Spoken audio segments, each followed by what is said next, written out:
Бүгін біз 2025 жылы шыққан «Под прикрытием» деген керемет боевик киноға шолу жасаймыз.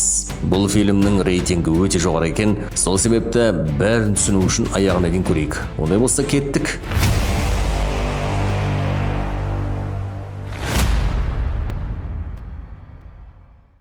Кино басында Шош деген бандит қыз полиция қызметкерлерін қаша бастайды. Бір кезде Шоштың қасында басқа да бандиттар көлігімен қосылады. Дэвис деген қызметкер қуып жүр. Кенет бандиттар Дэвистің әріптесін атып түсіреді. Осылайша олар бандиттардан айырылып қалады. Артынан бізге Хью деген қарапайым жұмыскерді көрсетеді. Қарап қалса әріптестері әзіл айтып қарқылдап күліп тұр екен. Хью өзінше қасына барады. Сонда бір әріптес айта бастайды: "Бастығым мені шақырып еді, мен оған әрі кет деп айттым" деп күледі. Осы кезде бұл қанша рет осылай рөлге өтпекші болады, бірақ оны алмай қояды. Марлон жалпы кішкентай жарнамаларға түсіп жүреді екен. Бір кезде Марлонға досы қоңырау шалады. Былайша айтқанда, бастығы ғой, сенің жолың болды, жаңа бір клуб ашылыпты. Ішінде таланты бар актерлар таңдайды. Барып көрсеңші дейді. Хью болса жолда кетіп бара жатып дәл осы афишаны көріп қалады. Клубтың ішінде жастар өздерінше белгілі кейіпкерлерді ойнап, өнерлерін тамашалауда. Кэт деген қыз бұл істіріп роль ойнап кетеді. Бәрі біткесін Кэттің қасына жақсы деген актрисалар келеді. Екі қыз Кэттен кеңес сұрайды.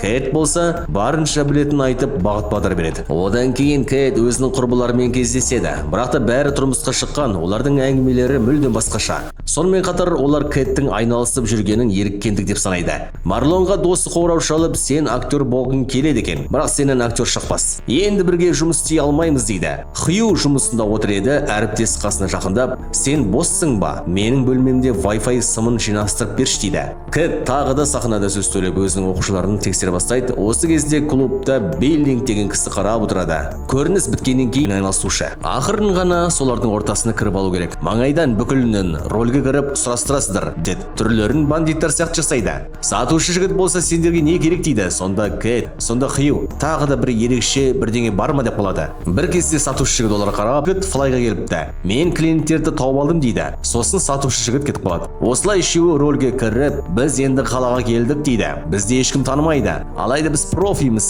өзіміздің ісімізді жақсы жасаймыз дейді. Хью бір түрлі болып тұр. Флай болса Шошты шақырады. Сосын сөмкені әкеліп, ішінен қаншама есірткіні көрсетеді. Міне тауар, $50,000 дейді. Егер сенбесеңіздер көріңіздер деп қалады. Көру үшін Флай Хьюді шақырады. Мынаны ескеп көр дейді. Хью бұрын бұндайды көрмеген, ескеп көріп көзі шығып кете жаздайды. Марлон болса, біз қайдан білейік? Мүмкін басқалары ұн шығар дейді. Флай тағы да екіншісін ашқызып Хьюге ескетеді. Бір кезде бұл жерге осы сөмкенің иесі келіп қалады. Сен бе біздің сөмкемізді алып кеткен дейді. Сол кезде Кэт әлгілерге қарап, бұл біздің сөмке, сату үшін келдік. Олар $50,000 ұсынуда. Егер қаласаңыз, сендерді қосылыңыздар дейді. Әлгі адамдар тынышталып, $60,000 береміз деп қалады. Сонда Марлон $80,000 дейді. Әлгі соған шыны тірейді. Ақыры ойлана келе сөмке толы ақшасын алып шығып, тауарды алып кетеді. Олар кеткесін Флай күле бастайды. Мынаны қараңыздар. Сендер оларға Сагар болса ақша сөмкеде деп қалады. Бірақ оның іші толы қарулар екен. Осы кезде Сагар сыртқа қашып шығады. Бірақ оны фургон қағып мерт болады. Бұлар үшеуі ақшаны алып сыртқа шығады. Олар шошиды.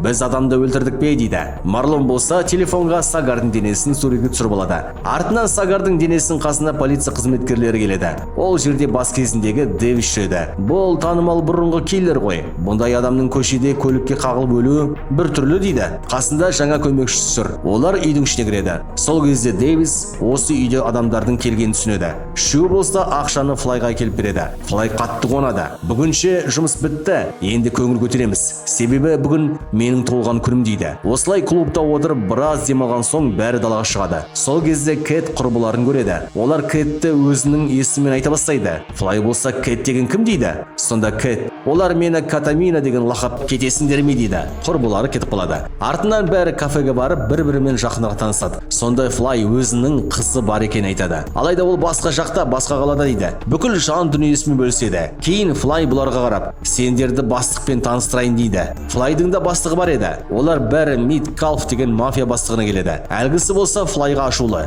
Сендер біреулердің есірткілерін өздеріңе сатып жіберсіңдер ғой дейді. Олар зертханаға барып соны біліп қойды дейді. Енді сенің өліміңді қалап жүр. Әзірше мен оларды тыныштандырып шалып, болды біз ойына шығамыз дейді. Биллинг болса, ешқашан сендер сондай жақын болдыңдар. Енді бәрін бүлдірмекшісіңдер ме дейді. дейді. Ақыры үшеуіне әлі де осыны қаласыңдар деп көндіреді. Әр жақта полиция. Сол жерде Флай мен кездескен әлгі үшеуінің суреті тұрады. Демек осылар басты күдікті ғой дейді. Флай болса әр жақта үшеуіне сол Меткалфтың бұйрығын жеткізеді. Қысқасы Клэш деген қара қыздан тауарды алып кету керек дейді. Тек қана сол деп қалады. Үшеуі дайын күйде сол жаққа барады. Марлон болса Клэшке жақындап, біз тауарға келдік дейді. Әлгі қыз болса, міне бары осы, керек болса алыңдар, болмаса кетіңдер дейді.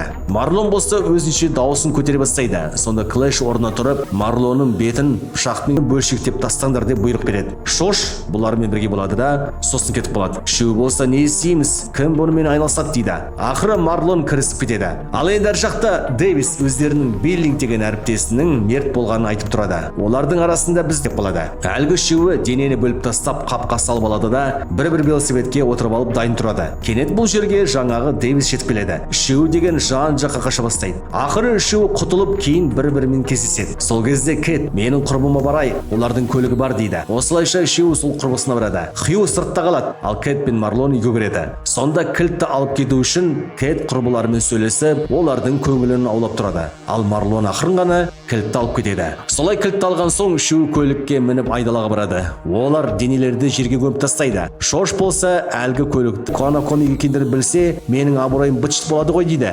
Ойлана келе келісім ұсынады. Қысқасы сіздер қайтып сол Меткалф жаққа барасыңдар. Дыбыс тыңдағы шаласыңдар. Олардың қылмысты мойындағаны керек дейді. Бұлар болса Флай бізге кет деді ғой. Егер бізді көрсе, біз тірі қалмаспыз деп қалады. Кэт болса, біз барамыз деп қалады. Олар үшеуі тікелей Флаймен кездеседі. Сосын оған полициядан келіп тұрған айтады. Сенімен келісім жасайық. Сен Меткалфке барасың. Оның бәрін мойындағаның жасырын ғана дыбысын жазып аласың. Ал біз болсақ сені бостандыққа жібереміз.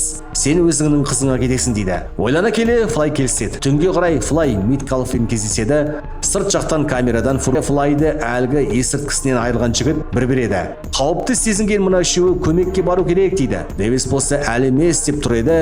Бірақ үшеуі Дэвистің қаруларын алып сол жаққа жүгіріп кетеді. Тағы да рөлге кіріп бет алды сөйлеп кетеді. Меткалф болса Хьюға қарап, сен өзі әзір тұрсың ғой, құсып қоймайсың ба дейді. Сонда Хью, сенің быт-шыт болған түріңді көргенде құсып қоятынын санаға алып тұрады. Сонда Кэт әдейі Меткалфтан тауарды сұрайды, тарып қалады. Бұл жерге спецназ адамдары келіп қалады. Үшеуі болса Флаймен қашып бара жатқанда Флайды Меткалф атып қалады. Ол жарақаттанады, бірақ Меткалфты Шош атып түсіреді. Сосын бұлардың қасына келеді. Сонда үшеуі, сен қашып кет, үшеуіне рахмет айтады. Сендердің арқаларың дейді. Енді сендер жайлы менен басқа ешкім білмейді. Сол себепті бұрынғы жұмыстарыңа барыңдар дейді. Осылайша Марлон актерлыққа өтіп роль алады. Хью бостандықты қалап, өз-өзіне жандандырып